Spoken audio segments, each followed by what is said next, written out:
when you are singing, you are content creators. When people say content creators, they only think of bloggers. No. Singers are content creators. My speech I'm giving here, yourself, we are all creating content. Those who create online games and all that, how do they protect their storyline, their characters in this AI-generated world? The Bible. Yeah. No, there are different translations. Do they all have their individual, like, copyright? How can musicians and songwriters protect their lyrics and melodies from an authorized sampling?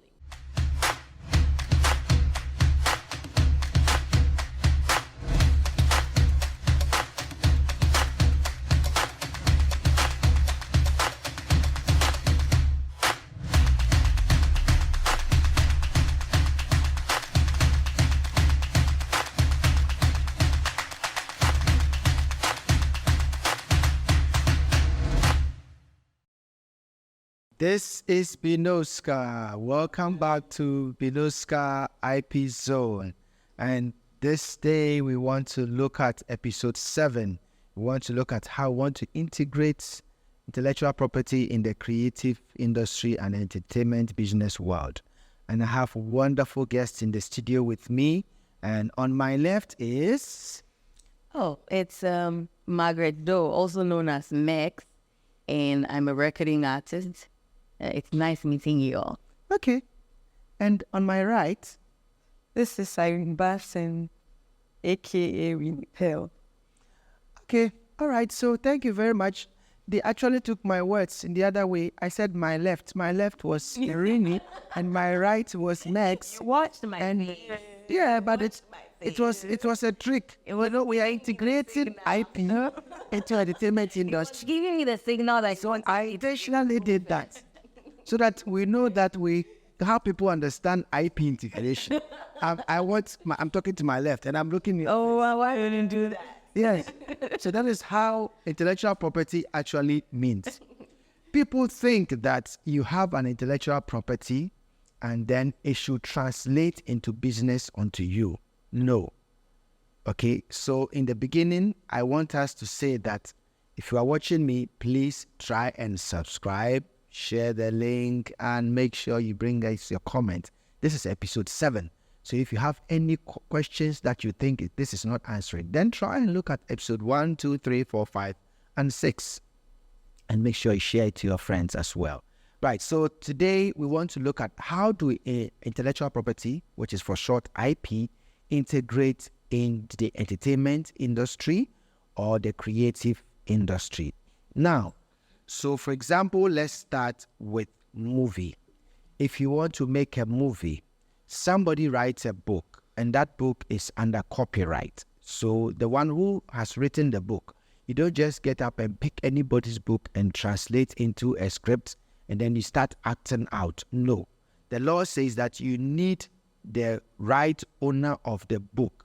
And to be able to do that, you need a written permission from him. That is authorizing you under contract. So that you say that, okay, in the next 20 years, I don't want anybody else to make another script apart from you. Let's say Uprise Music has gotten a book that Bnoskka I wrote. The book is titled Intellectual Articles of Serendipity. It's a book I published way back in 2010. And if you want to act out that movie, that book into a movie, then you need a written permission from me. Because as long as I am alive, I have to enjoy every money that will come out from that book in every way. People photocopying it, people who are singing it, people who are making movie out of it. I am supposed to enjoy. And when I die, 70 years, before 70 years, my children or my great-grandchildren should also enjoy.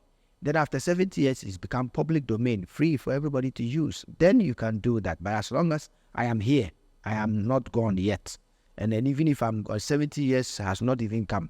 So I am still have to authorize you. So in that aspect, then whoever also that picks that book after gotten the right from me and transcribes it into a script, that person also now owns a new medium because he has gotten first the permission from me. So under the copyright law, we will have what we call the author, the original author, and then somebody who has made an arrangement of the author getting the right owner's consent. So it becomes what we call a derivative work. Derivative from the word derived. So you have gotten the right from me, permission to go ahead and write a script out of it. When you finish, you can register that script because you have authorization from me, from my book. Then you can register your work under the category of copyright. We call it derivative works, because it's not original, it is not new, it is already existing, and you have transformed it from one form to another, which is from a book to a script for movie.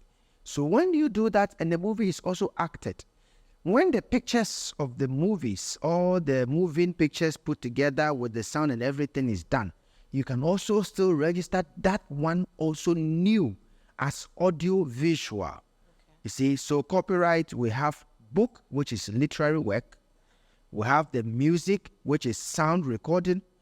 If it is the music script, then we call it musical work. Okay. If it is a script written, it becomes a literary work. If it's a video, a movie, it becomes audiovisual because it has both pictures and sound. So audiovisual together. If it is the drawings within the movie and everything, that one goes into artistic expressions. So you can also seek rights over it. So intellectual property in every aspect of our lives has a right, and it is integrated. Now, you pick a camera, you pick a microphone, and you're making a movie.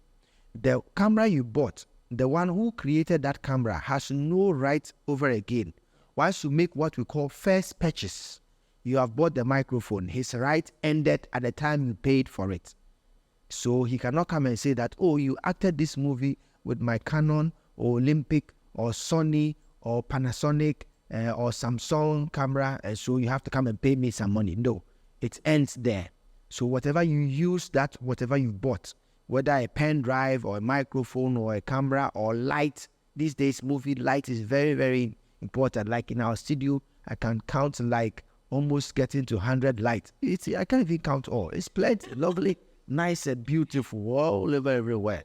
And there's even some big ones up here. You are not in the studio, so you can't see. All these ones, we've bought them. The owner cannot come and ask any money again because our right of first purchase has ended. So that is how it works, and it's integrated in it. But you can't also go and rent an equipment and then use it for production and say, I will not pay. Because it is the person's also right. If you rent somebody's equipment into making movie, music, or anything, you have to pay. Because that property of his right has also integrated into your work. Okay? Now, let's move on. Let's assume that you make a movie and you go to a specific site and then you go and create your movie there. And you say that, okay, from henceforth, I am the one, I went to Achua Mountains, I made a movie, so nobody should come to Achua Mountains again. I'm sorry. You can't do that. The integration of the law says that everybody has equal right over every place. But if you go and you make the place look new with your own lights, with your own arrangement, you mount a big giant screen or whatever, a design or whatever you do, when you finish, you remove everything, okay? Because somebody else can also come and use the place. So that is how it is. And if you watch foreign movies, they try to look for a specific place. It's so difficult for people to go there. And then they shoot a movie. When they finish, they go. If you also have money, go there and do your movie. So these are integration of how ideas goes about. Now, everything that we produce in this entertainment and the business world has got to do with money. That is why it is known as business. And in business, somebody invests. Somebody invests in one, the artists who are going to be part of the production. You pay them. So there are processes whereby the person's talent, the way she sings, like Rini Pearl, the way she sings, she has a very high pitch. She can even go to C5, G5 range and even come as low as maybe C4. That kind of talent, when you, ask her to be part of your production and she sings for you, if the contract is that at every sale of the product, you have 5%, that is a contract, then it means you have contracted the person to be part of your production to enjoy royalties that will come out of your work. But if you employ the person as an employed author, Rini Pearl, please come and sing for me. How much will you charge me for this production? And I don't have to deal with you again. Then she said, okay, give me $50,000 or 100,000 Ghana cedis or 500,000 Ghana cedis. When you finish, it's done.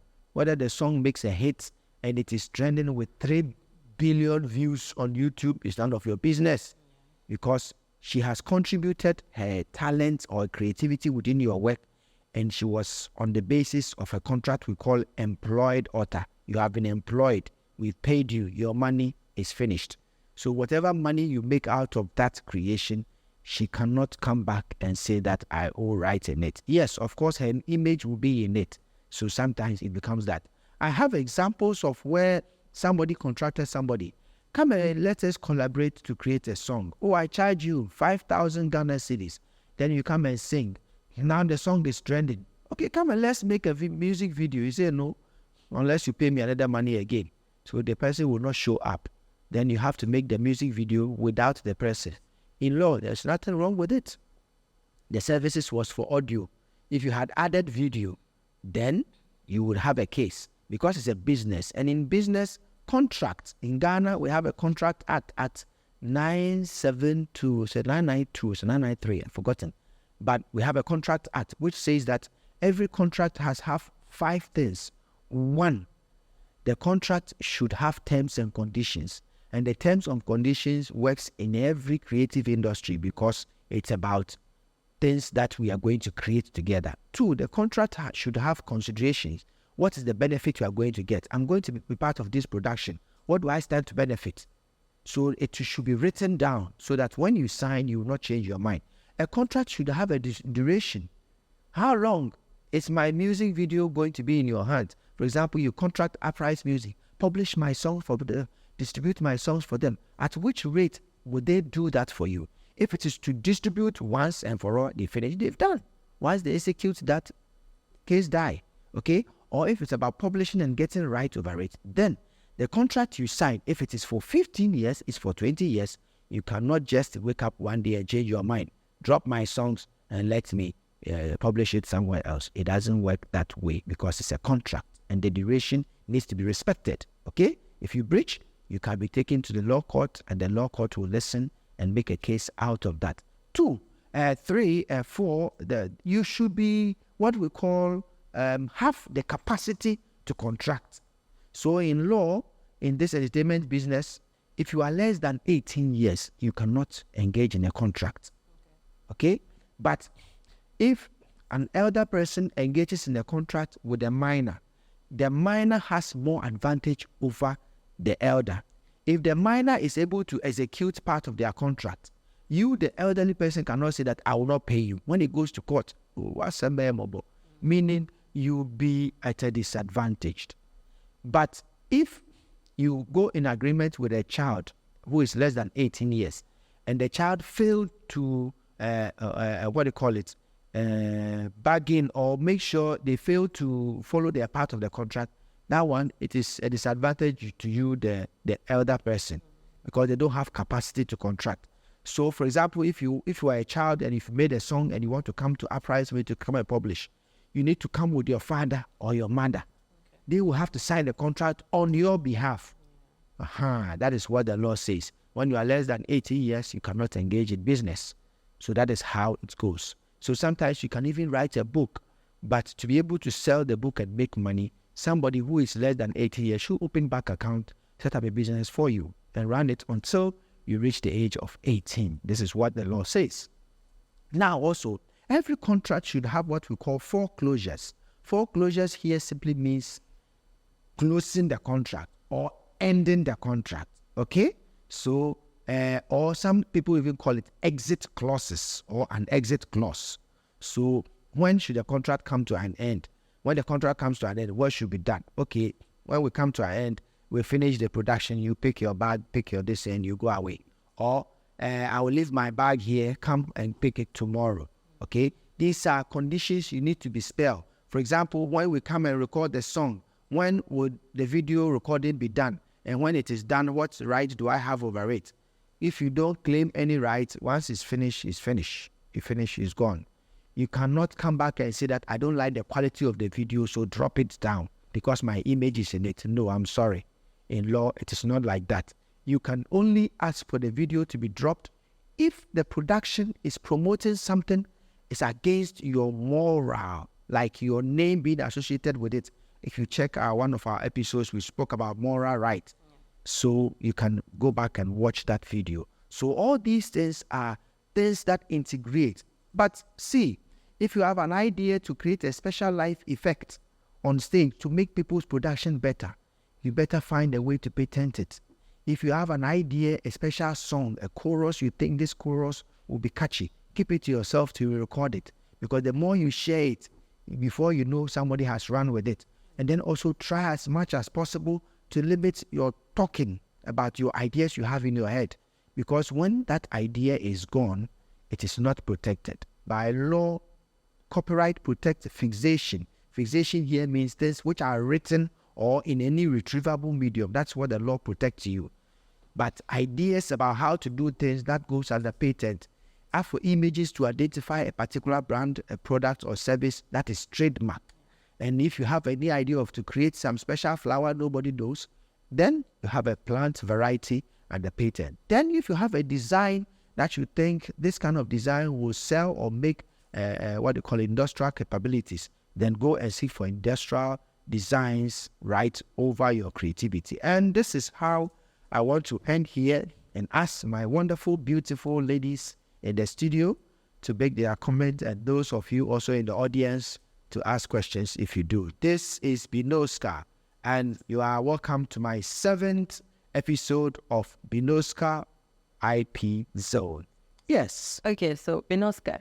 My first question will be about gamers. So you were talking about it, but I didn't hear you mention about those who create online games and all that. Okay. Now, how do they protect their storyline, their characters in this AI-generated world that we are in? That's fantastic. Yeah. Right, so if you are a game maker, you first thing you need to do is to make sure that you have registered your game with a name. So you have trademark protection. For example, if you look at DreamWorks, Zingaro Production in Ghana, and a lot, Disney World, and all that, Pixel, all these are names, and they are people who makes games. So you make sure that you have registered. Even we have Black Magic, they also make products and services. You have to make sure that you have protected that. Then if you have a specific name, for example, there's a new terminology that people registered in US under trademark called Hakuna Matata. It's a cartoon. And they took that word from Swahili and they trademark it. So you can't just make a movie and call that name in it. Okay? If you look at another movie called The Lion King, so the name of the Lion King's son has been trademarked. You can't go about and change it, okay? And then also, for example, there was one company that made a movie and they even trademark their sound like that, a sound, and they trademark it and they have recording to prove. And this mobile phone, Nokia,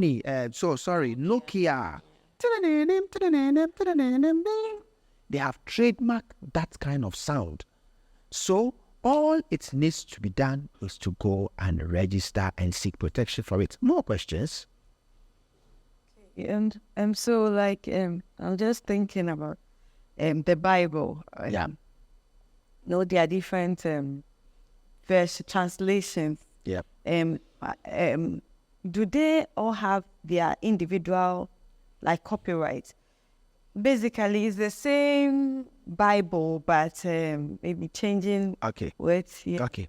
Right. So the first Bible that was ever written during Constantine's time was a compilation of all the stories about the creation of the world from the Hebrews to the modern day Christians and the Jewish people. That time, that Bible was not in English. In fact, there was no English version in it. It was by Aramaic, Hebrew, Greek, and Latin, because that was the language that had conquered the Jewish, and they had written their words And so they compiled it and then made a Bible out of it. The first English version of the Bible that came was done by the English king. His name was called King James. So that was the first Bible that was ever translated into English. And even before that, history has made us to know that in the year 1535, one man called William Tyndale made an attempt to translate the Bible into English. And before that time, it was a taboo. I mean, it was against the law to translate the Bible into English. If you do, they catch you, they kill you. So this young man began to translate the Bible into English and be sharing to people for free. And people were saying, oh, it's good. But, you know, they didn't like it at that time. And because the king had the right over it, they chased this guy and eventually they caught him in Belgium. And they burnt him alive. As he was being burned, he said, oh God, open the eyes of the king to see that what I'm doing is not evil. But today, all these things are no more. And that copyright of that first Bible in English only had the copyright duration of 70 years. Okay. So that 70 years has passed. But you cannot reprint King James and claim it is your own. No. So what people do is a revised version, New Standard Version, Living Version, what. So you only have to look at the text, pick it, change the way the grammar appears in the text, and then put your name on it. So we have the revised version, we have the standard version, we have even King James themselves have revised. And if you want to make your own Bible too, you can pick the text, change one or two. There's one. There's a what? Pigeon. Yeah. It's possible you can do it. Yes. Small question. Okay. So how can musicians and songwriters protect their lyrics and melodies from an authorized sampling? Authorized sampling. Okay. All right. So lyrics also falls under copyright. And these days, you can even get money from your lyrics. Yeah. Yes, if you create a song like your song, all things are possible. You can write all out the lyrics, and then we can code that lyrics into the system, so that when everybody wants to do karaoke, they can look at your works, and the more they play, the more you get money for that. The protection aspect of it is that it is for you to be able to identify people using it wrongly without your interest, and then you file for court injunction to get money from them. As for protection, don't expect Copyright Office to protect for you. No, the law does not mandate them. Don't expect police people to be asking people whether they are using your song right or not. It is also not in their purview. And don't expect that people will work in your interest. People will always want to make money out of you. So try as much as possible to protect it by yourself. And then I also want to say that, in this intellectual property thing, it's like every day, new things are coming out. And so once new things are coming out, these days we have artificial intelligence. It's able to sample people's songs and those things and make it new. If you do that, you have to make sure that it is new and original. Else, you may go to court and you'll be told that this one existed already. Okay? And before you would also pick somebody's song. And then let's say all this impossible, you pick the song and you say, I want to make a cover version because it's part of the industry. Please, it's not allowed. Okay. Make sure you have the person's consent. I want to make a cover version of your song.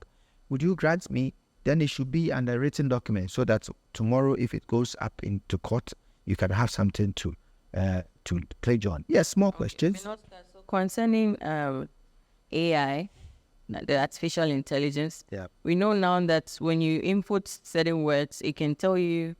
Some can even write songs for you with AI. Now, when it happens like that, who claims the ownership? Okay. So the third, all these AIs are owned by companies, people who owns them. And these people will always make sure that you are click and you agree to terms and conditions before you use them. Okay. Have you noticed? Oh, yes. Yes. So once you click to their terms and conditions, if you have time, go through and read all the terms and conditions. You would know who owns the rights in whatever you are using the thing for. Let me give you an example. You realize that these days there are music, if people want to create music, like you can have to have your own guitarist, your own keyboardist, your own drummer. Then they play an authentic, what they call acoustic sounds for you. But these days, no, you go on the internet, you go on the applications like Acapella, Cubase, Fruity Loops, and then you get sampled sounds, beat, drum, you this way, and then you add it to it. When you finish and you upload your songs, unfortunately, you don't have 100% ownership.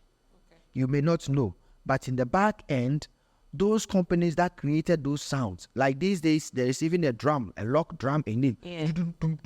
You are hearing it. All those ones, those who created them and put them on those applications you have purchased and you are using, they have a percentage of a right ownership in it. And we call it mechanical right. Yeah. You may not see it, but they are getting benefit. There's one guy in Nigeria called Techno. All he does is to create beats. He creating beats for Yamaha company in Japan, and he's making huge amounts of money. And you are using them. You think they don't want to get money? They are getting money. So it's a good business. So does it mean that indirectly they are getting money without you knowing? Because sometimes you purchase those apps with money. Yes, right? you purchase. So when you purchase the apps, are you not purchasing it with everything that it comes with? You agree to the terms and conditions. So you have to look at the terms and conditions and find out if you owe 100% of it. Okay. You see, intellectual property says that once you create something, you don't enjoy exclusivity. Unless you are the same person who played the organ, you are the same person who played the guitar, you're the same person who plays the drum, you are the same person who did claps. Even if you brought a dog and a dog barked and it came into your sound, the dog has an ownership in your song. Yeah.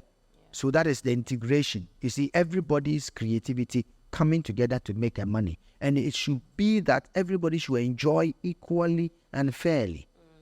Right. More questions? Like, you said everybody should like enjoy equally and fairly. What about like recording artists bringing backing vocals? Yeah. Are they like, some of them, they actually come and create like maybe very unique harmonies, and contribute to the song being a hit. They didn't write the music, so they can't say they are the composers. Yeah. But you don't have the right to perform that part of... No, they have a right when your song is being played and royalties are being paid. Okay. We call them in law, part players. Okay. They played a part in your song and their contribution made your work to come out to look that way. Yeah. Okay, so even if you go to copyright to register, they will ask you who are the backing vocalists. You have to provide their names. And when you are also... Yes, you do. I'm sorry. Okay, then. They do. You have you been to the copyright office? Yes, I They will provide you the information. They will give you a form to fill. Yeah. And you will have to tell them. You have to tell them. And unfortunately, if you don't give the right information, tomorrow it will go against you. Right. So try and make sure that you acknowledge anybody's contribution. And one thing that I want to make here clear is that split agreement. Make sure that in every production you do, all the people who contributed sign a split sheet with them. Yeah. If they have 0%, let them know and sign against their name. I have 0% from this work. After you collected your money, you have 0. If they have 5%, you pay them 5,000 and they still want 10%, let them sign so that they know that 10%. And when you go to publish your song, come out with this split sheet so that it will be added to your song to justify who and who owns work in your thing. And today, let me say this, your mobile phone, this one, when it is coming into Ghana, government charges mechanical rights over the phone because, yes, big tax to be given to musicians and content producers in the country. And it's done all over the world. All over the world. But how come I've not heard content creators in Ghana? Yes. They have gotten the money from the mechanical. Because you have not registered to become a content creator. For example, GAMRO, Ghana Music Rights Organization. When you are saying you are content creators, when people say content creators, they only think of bloggers. No. Singers are content creators. My speech I'm giving here, yourself, we are all creating content.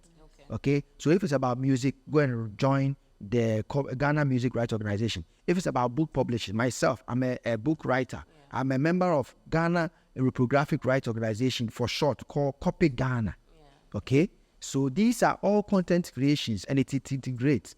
And this is how time... So do they pay you? Yes, they pay me. Every year I get a royalties payment. Okay. Yes, so if you want... to your bank account? Yes, please, they do. And they even send me mobile. Yes, so this is how time... Thank you very much. This is how time will allow us. This is our 7th episode of Bnoskka IP Zone, and it's brought to you by Uprise Music. We are here to publish your music. We are here to distribute your music. We are here to make sure that you get value for what you create. If it's about music video, come. We have a wonderful gadget we'll create for you. Subscribe and share and make sure that you follow. And this is Bnoskka. I'm telling you.